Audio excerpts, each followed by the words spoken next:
Our top stories for this week: a fire destroys a historic Penticton landmark. A man dies after breaking through the ice on Wood Lake. And Oliver is chosen as the home of a new Okanagan prison. Hello, I'm Jen Zielinski with our Week in Review, our top story.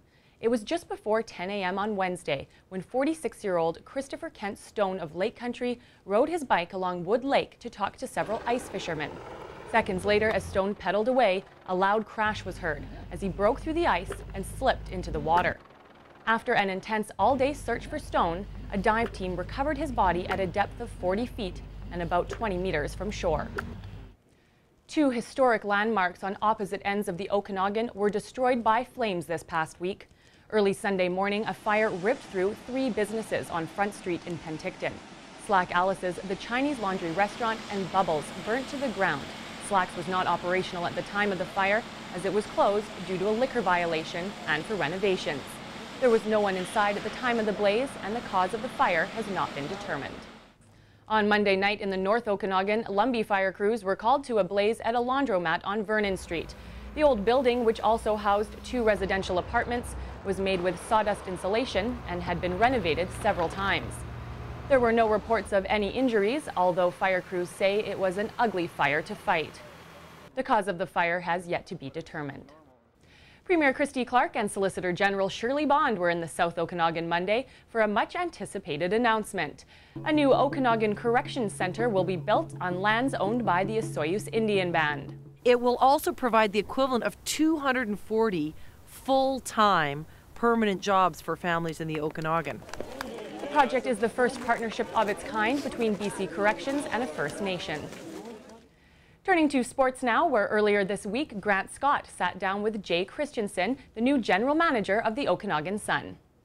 I'm with the new general manager of the Okanagan Sun, Jay Christensen. There's been a big change at the top with the Sun coming into the 2012 season. First question to Jay, how come the change? Really, we're just returning to roots and having a mandate on the board that they're going to be business first. They're going to push the mandate of the society and of the football team. The on-field operations are going to be, virtually held separately. Jay, it's been 7 seasons since the team has won a title. That's always the goal of the Okanagan Sun. Do you think, from your perspective, that you can make that happen in the next couple of seasons? It's been tough beating Nanaimo over the last few years. We just got to fill a couple of gaps in the team, and like I say, we got a pretty passionate young coaching staff that just needs to express to these guys that we can beat Nanaimo, and they got to believe that, and I think we'll be successful. And Jay also tells me the Okanagan Sun are already training for next season. Former Kelowna Rockets defenseman Tyson Barrie has made his NHL debut with the Colorado Avalanche. He played last Tuesday night against the Chicago Blackhawks. The 20-year-old Victoria native was held pointless, but saw almost 16 minutes of ice time in the Avs' 5-2 win. Barrie's debut means there are currently 9 former Rocket defensemen now playing in the NHL. Saturday night, the Rockets host the Kamloops Blazers at Prospera Place.